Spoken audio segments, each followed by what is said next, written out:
Greetings, traveler. So as I mentioned, we got ourselves a Jeef game, Beast Ellie Mech Naga Undead, slams the Morchi, playing on the Chinese server at 14,000 MMR. Start is kind of whatever. If he takes the mech, he doesn't lose to Bonehead. So I think that's probably the main consideration here. Alright, just cycles a coin and levels. Not much reason to stay on tier 1. Yep, still tying with that. I mean, for the most part, the tier 1 buys are just how can I save health. You're not thinking about the types too much. Generally, you're not thinking too much synergy. I would say one of the synergies is the crab, right? So if you start with crab... Ooh, he's thinking about just going in, yeah. So he had the 2-2 there because he could cycle the 2-2 to put damage on the shield, which is actually pretty good. But I also like this, selling just for the crabmobile, as we like to call that. Chat's talking about committing on turn 3 for Overflow. This is actually how I do imagine chats. Overfoul. It's like so excited for Overflow. Be like, do the thing. Do the thing. Streamer, do the thing. Level coin, or are we double buying? It's not a bad double buy. If you go Sally plus the 2-2, you can freeze coin and the next turn level get coin. But you can also just level, buy coin, put the crab on there, and the next turn just continue, do the same thing. This is very strong though, like both are, you can't go wrong here. Level coin, totally fine. Buy Elemental, buy the 2-2, freeze a coin, totally fine. But generally, if you don't need the tempo, it's better to level. Now, we are gonna lose here, but we are slowly building that board with the crabs, and at the same time, we're also getting a time warp next turn. Time warp could mean that we can go to 4 anyway. That'll still be pretty strong. The Putricide buddy is solid, but he's looking at maybe getting the Evolve and the Chimera to add a little bit more, like, I guess, oomph potential to get early high tier minions. The Putricide buddy is super solid though. Like, if you're ever wondering, like, it's totally fine to take that. Because it's economy and tempo, it just builds things for you. Banana on the Chimera, yeah, I like that. That seems worth the coin. He does have to use this. Is he gonna remember? Yeah, he remembered. Yeah, okay. I've definitely never done that myself. If you don't use that spell, it doesn't start generating evolves. So it's a bit of a problem. Putricide's buddy is OP for 1 minion. It's very, very good. Not sure if it's like OP. Time warps in general, they got a lot more balanced after a few rounds. That was good. Alright. Denying Terran a little bit of value, but man, early night with Reborn on Terran is so disgusting. Ooh, Token really helps him get those high tier minions that he wants. Because the Evolve tells me that he is fishing for high tier minions, right? So Token just helps with that. Now, Bartendotron also allows him to level. Oh, okay. Color me a little shock chat. So he's just gonna sit here to try and get there. Then he freezes this, maybe? Rylak with the, with the rolls. I think you're fine proccing it on the beast here? No, he's not, okay. And then he's just evolving Poltron next turn. Okay, that's fair, that's fair. So with Token, he could have gone for like another 6 now, but the Bartendotron is also cool because he freezes now and then he can evolve again and potentially buy again and still level. So he's going to be on tier 6 very early, very cheap. Well, tier 5 as well next turn, very likely. The Evolve also evolves the spell, so you can just find eyes early, which is broken. 4 gold to golden one of your units, essentially, because you don't really have very many cards that are above tier 4. Alright. So Chimera doing a really good job holding the fort. Great tempo unit. It came out a little weak in the beginning, because I think they were afraid that it was going to be too strong. Chimera was really good when they initially introduced it. Or no, I think it was bad, but then they buffed it that the buffs were permanent. I think in the beginning the buffs weren't permanent. And then they made it permanent and all of a sudden it was broken, so. Alright, here we go. Evolve again? Oh, will take the change hero power. It doesn't even want the tier 6 spell. George. Yeah, getting George now is pretty good. Nightbane and Striker. That's also interesting to me that he's still able to make that call here and say, okay, that looks pretty good. Because it feels like he's fishing a bit more for the overflow with the Naga, with the Crabmobile. But just the ability of Jeef to say, like, oh, I do not have to level here because I can just wait for the oil, even though leveling was definitely on the table. Just like putting the 2/6s on his board, that's going to help him not take damage. So it's like a smaller thing, but especially for newer players seeing this, it's like, that doesn't mean that he wants to play Undead. It means that he could play Undead, but he just has units on the board that is going to make it more likely that he doesn't take damage. Because the longer that he doesn't take damage, the more time he has to find a really good build. Instead of just rolling past the things that aren't what he really wants to play, he just buys the Striker and the Nightbane because it makes it more likely that he wins fights. He gains a little bit of economy off the Striker, and then he just has more time to fish for what he wants. So, very, very cool. Trying to go for the golden reroll. This is also something that Jeef really loves doing, setting up economy while he has tempo. Again, right, that's not something exclusive to Jeef, that's just a good player move. But the you can almost look at it as assigning part of your board. So here he's considering moving into Undead, right? Because he's got the Butcher. But I think he's also considering just evolving. No Evo. He's really torn on it. You do want Belinda and some spell power if you're playing that build, but he has a shielded Striker and he can have a shielded Butcher. It's definitely strong, right? At the very least, it's strong. He's just thinking, is it strong enough for me to buy it? So what I was saying before that is he wants to dedicate part of his board to winning the fight and then another part to providing gold, providing economy, because then he can use that gold next turn to get even stronger, and then he keeps the snowball going where a few units on a board keep him alive, and then another few units give him more money. All right, he's thinking about shielded horse here. All right, giving up on the dream of overflow, it seems. Oh no! Oh, and the game teases him, but like, it's on the board, it's off the board, it's on the board, it's off the board. All right, let's go back for a second. Sorry, I don't want to do Jeef dirty like that, but I was like getting the player reaction. Quick. Oh, the bounce back. Oh, the game really did him dirty. Oh, there we go, chat. That is unfortunate. Takes it well, honestly. It's just, I mean, it helps if you have a 99% win because you're just better. Because you're built different, right? You miss a shielded horse on the board and you have 99% win.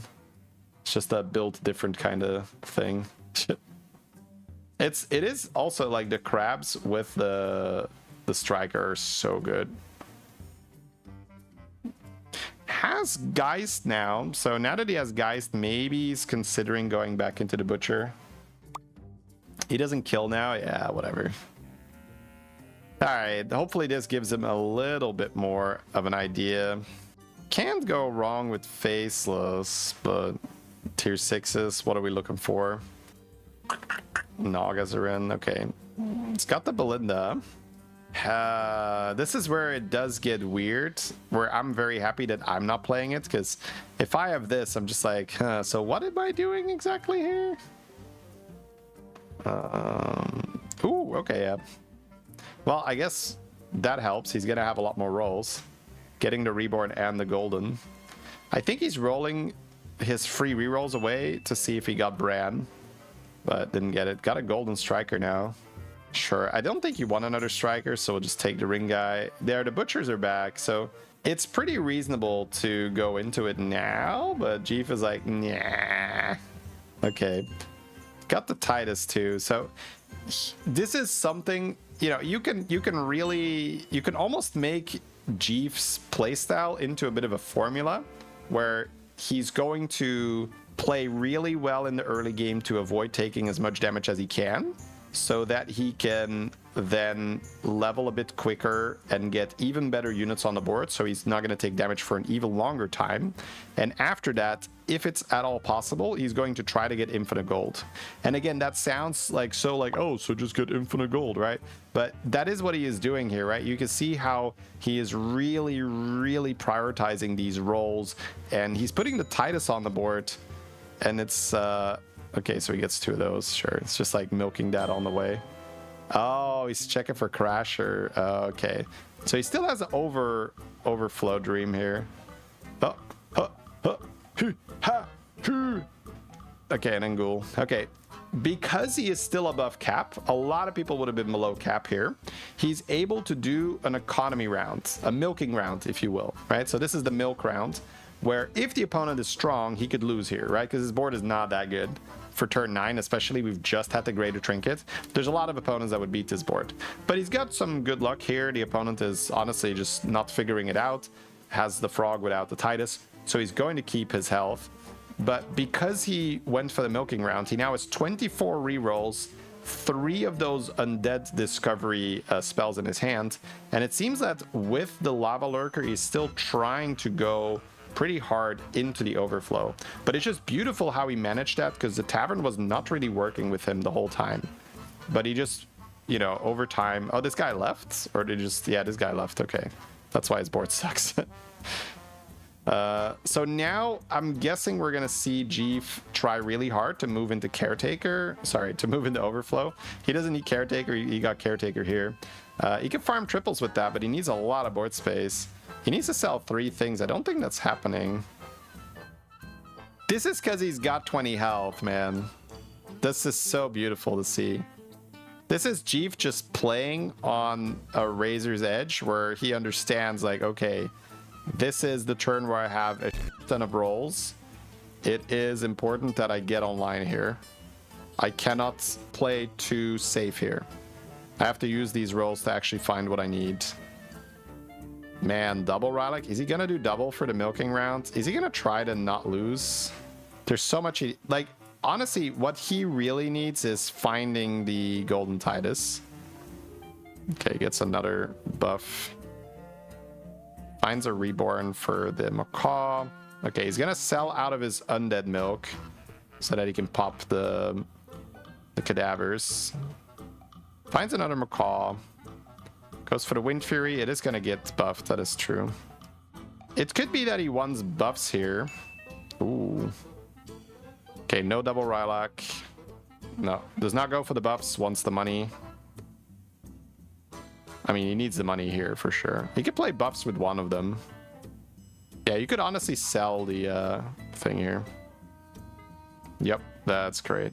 And then play one Macaw, the one with the Wind Fury. Oh, because he's George, yeah. Oh, bro, it is so unbelievably well done. But this is what it looks like when, you know, to compare this to a different game, this is like when you're playing League of Legends or StarCraft or whatever game you like really good at. This is where chat says, there's no game I'm really good at. But, you know, if you've ever been in that position where, you know, like, I know exactly what my opponent can do, and I know exactly what I can do, and I know that this is what I need to do to win. So in BGs, it's slightly different, right? Because you never have that fully perfect information. You don't know exactly what your opponent board looks like. You don't know exactly what you're going to roll in the shop. But you've been here so many times that you've got a rough idea to know, like, okay, these are my limits, right? It's basically understanding limits really well.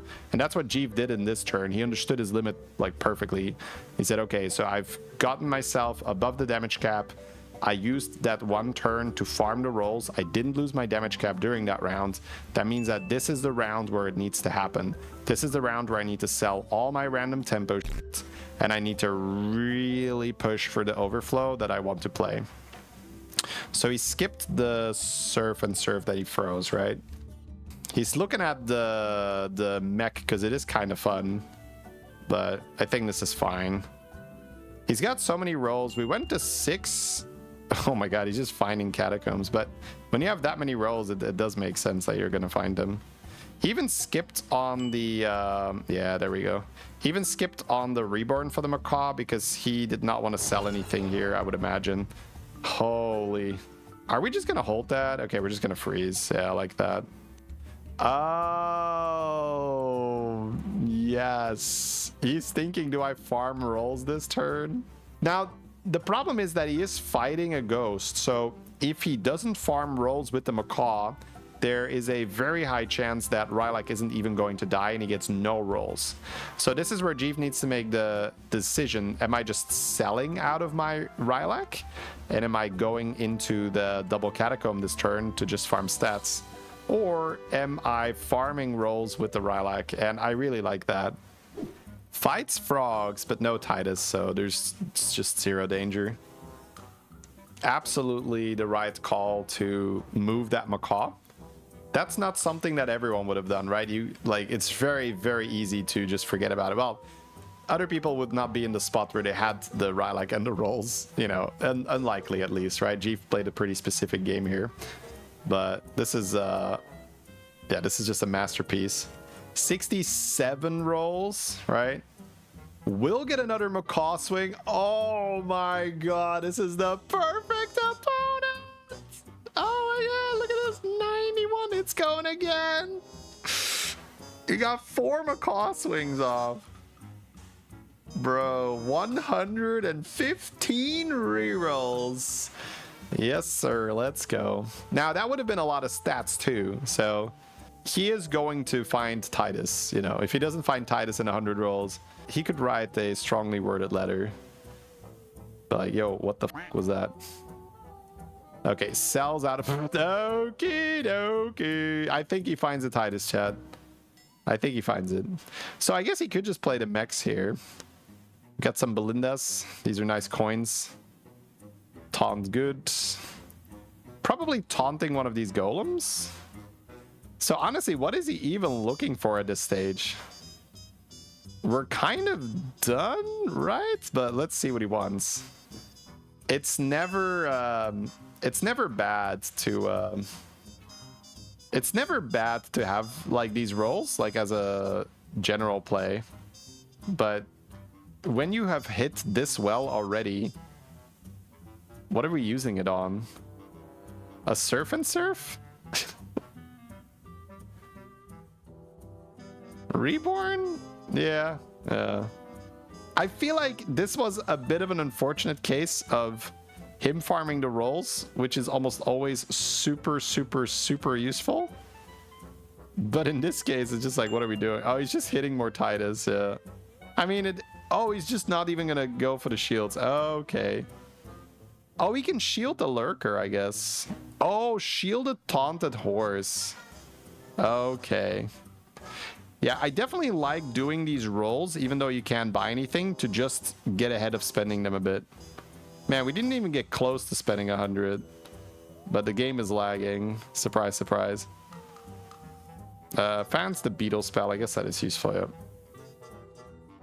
All right. Shielded reborn horse. Yeah, that makes a lot of sense. Beautiful, beautiful, beautiful play by Jeef. Yeah, that George Hero Power helps him so much here. Dude, this is such an incredibly satisfying game, especially because the game was not handed to him on a platter. Like, he did not just high roll into Overflow. We really saw him take that methodical route of like, okay, I'm going to put the Nightbane on the board with the Striker. I'm going to play the Rylak. I'm going to farm some rolls and then have that insane turn where he went like full greed because it was correct. He couldn't die. It was the right moment to do that. And then, of course, now he just has all the rolls in the world and he can just find his second golden Titus, which is somewhat likely to happen. Yeah, I guess I was saying like, oh, what is he going to find? But yeah, sure, just roll for 2 golden Tituses, right? Yeah, that does make a lot of sense. When you put it like that, like, hey, 1 golden Titus is pretty good, but what about second golden Titus? All right. So, yeah, just gonna roll it down.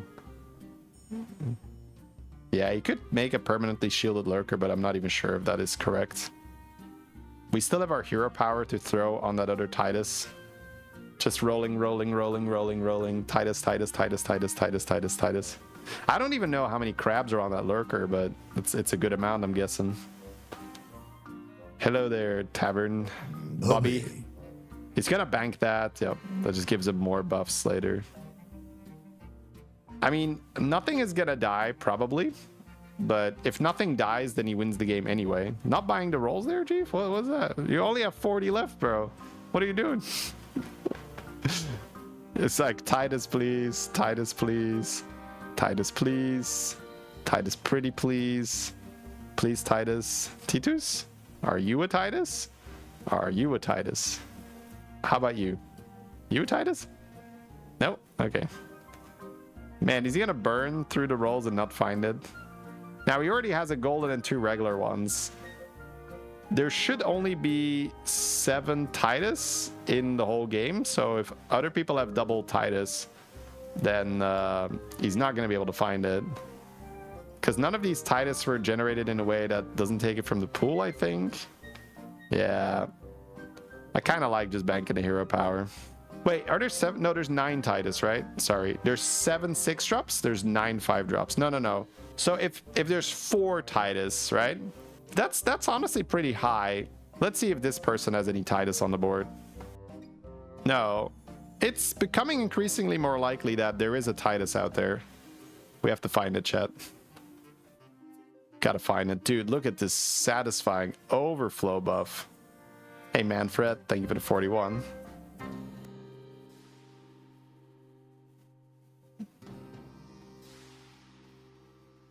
Ooh, very nice. That's gonna be a one-shot, right? 37? Yep. Damn, that's a rough one, man. Having 31 health and just like it's being cleaned out. 17 rolls here. Actually worth to buy more rerolls. He's looking for some 4-drops before he evolves, I'm guessing. I think he had 1 or 2. Whatever. Doesn't matter at that point. So he shielded the Lurker. He can get a full shielded board this turn and switch his hero power.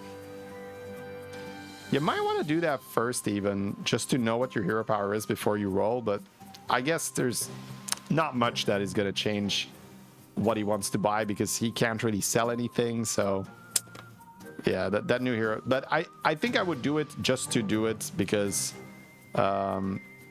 then you don't have to process that anymore. Then you already know what your hero power is going to be. Like if it is Vandar, if it's Tamsin, right? You'd be like, oh, do I want to try something here? Probably not. Although, what? Oh, he does find it. There we go. It's in there, boys. With just enough money to spare. He does find the Vandar. That's of course he does. Of course he does. Classic. Another surf. Oh, it's not perma, but it doesn't matter, right? It does not matter. It's the last fight anyway. All right. Okay, looks like he just rolled. I mean, he froze something, armor maybe, because why not? Oh, 90 damage, bro. That Black Toggle got so cheated. The 31 HP getting one shot, and then this Terran with 90 damage sneaks into the top 2. Don't mind me, just scamming some MMR here. Oh, bro. Now that is proper overflow. After a game like this, you could say, well, overflow isn't that bad, right? Just have 4 gold and 5 drops and the best possible death rattle unit on your board, and overflow is not that bad. Again! It's going again! Oh, look at that. Look at that. Boom, baby. Again! 5K? We're hitting 5K, right? At least on the Titus. Let's go. Let's go. Yep, 5.2 on the Titus. Beautiful.